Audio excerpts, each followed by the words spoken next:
teman-teman semuanya, Assalamualaikum warahmatullahi wabarakatuh. Dan kali ini sudah ada sebuah laptop varian terbaru punyanya Asus VivoBook yang akan kita bahas buat kalian semua. Nah, kalau untuk tipe dari produk yang kita bahas ini bro, ini adalah varian Asus VivoBook Go 14 tipe E1404FA yang harganya itu di bawah di angka Rp6.899.000. Sebenarnya kalau menurut saya laptop ini benar-benar telat bro kalau dibandingkan merek-merek yang lain. Karena basically laptop ini dalamnya kan dia menggunakan Ryzen 3 7320U series, dan kalau merek lain untuk varian 7000 ini dia sudah keluar 7 bulan yang lalu. Contohnya kita pernah bahas punyanya Lenovo di IdeaPad 1 itu harganya juga 6 jutaan juga, tapi sudah lebih duluan dirilis. Tapi bro, cerdiknya Asus, meskipun dia telat mengeluarkan varian Ryzen 3 7000 series, dia masih melengkapi produk ini dengan fitur-fitur yang nggak dimiliki oleh komputer, entah seperti yang ada di Lenovo atau HP dan juga Acer. Si Asus ini memberikan value dibandingkan komputer yang lain. Simpelnya gini, kalau punya Lenovo dia itu keyboardnya nggak backlight, si Asus sekarang pakai keyboard backlight. Nah, tapi beda cerita kalau kita ngomong soal HP, dia itu HP pasti keyboardnya backlight di varian Ryzen 3 7000 series. Kemudian laptop ini juga udah dibekali dengan sistem security yang lebih baik dibandingkan komputer yang lain, karena varian Asus VivoBook Go ini juga dilengkapi oleh sistem fingerprint yang terletak di dalam touchpadnya sini. Ini istimewa. Selanjutnya kalau kita melihat dari segi spesifikasi highlight, sebenarnya laptop ini mirip-mirip aja bro sama komputer yang lain. Dia ini menggunakan Ryzen 3 varian 7320U yang memiliki 4 core 8 thread, kemudian kecepatannya itu maksimal di 4,1 GHz. Penyimpanan kapasitas 512 GB, tentunya varian Asus ini dilengkapi oleh M2 jenis generasi ketiga yang speednya itu di angka 1700 MB per second, serta RAM 8 GB DDR5 yang tersolder jadi nggak bisa di-upgrade, dan dilengkapi oleh Windows 11 sama Office 2021. Nah, kalau misal VGA, laptop ini VRAM-nya kecil bro, bawaannya cuma 488 MB, tapi kalau kita lihat share memorinya, dia itu di angka hampir 4 GB.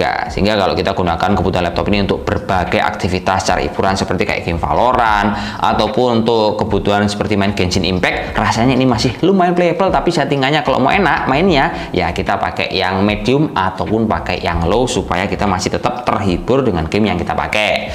Kemudian laptop ini kalau kita melihat dari segi hardware layarnya, ini laptop termasuk bagus dibandingkan komputer yang lain, karena varian laptop ini memiliki layar hardware IPS level. Jadi IPS level itu kalau kita lihat dia ini tampilannya mendekati IPS tapi tetap bukan IPS, dan kecerahan laptop ini memiliki angka 250 nit yang kalau kita compare sama merek yang lain rata-rata itu cuma di angka 220 nit. Serta hardware layar laptop ini bro, dia itu juga dibekali oleh standar sertifikasi TUF Rainland yang akan membuat mata kalian itu nggak gampang panas dan juga nggak akan gampang capek. Jadi kalau kita menggunakan laptop ini seharian penuh dan itu setiap hari, mata kalian akan lebih aman karena adanya standar sertifikasi ini. Kemudian ini laptop kalau kita gunakan untuk film pengetikan, selain dia juga udah dibekali sama backlight keyboard, si Asus ini juga memberikan feel pengetikan yang lebih bagus dibandingkan kompetitor komputer yang lain, karena laptop ini memiliki keycaps yang udah dimodifikasi dan dikasih nama Asus ErgoSense Keyboard. Jadi kalau kalian perhatikan di dalam setiap keycapnya, dia ini ada cekungannya bro, mirip seperti punyanya keyboard yang ada di MacBook, sehingga kalau kalian buat ngetik tak seperti ini, dia itu rasanya cukup nyaman dan ujung jari kalian tuh kerasa kayak feel comfort aja, karena di setiap jari ini dia cekungannya itu kayak kerasa pas, apalagi kalau jari kalian tuh gede-gede. Ini beda banget, sedikit inovasi tapi pengaruhnya cukup besar ketika kita memang kerjanya sering buat ngetik. Kemudian laptop ini kalau kita lihat dari segi fiturnya, dia juga cukup lengkap, dan cara untuk memaksimalkan fitur ini caranya tinggal kita masuk aja ke software Asus, terus kita tinggal masuk aja ke settingan power and performance, audio and visual, dan juga konektivitas untuk membuat laptop ini sesuai sama kebutuhan kalian masing-masing. Dan yang jelas bro, ini laptop selain untuk fiturnya bagus, dia juga dibekali oleh tampilan yang cukup simple dan dikasih warna hitam seperti ada varian silver. Tapi yang jelas produk ini di luar, kalau kita ngomongin soal bahan materialnya itu dia pakai plastik ABS, si Asus juga tetap memberikan value bahwa varian Ryzen 3 yang dikasih harga 6 jutaan, produk ini memiliki standar sertifikasi military grade 810H. Jadi kalau teman-teman pekerjaannya sering untuk mobile dibawa kemana-mana, nggak usah khawatir gampang rusak tentang laptop ini karena sudah dijamin oleh standar standar military grade tadi.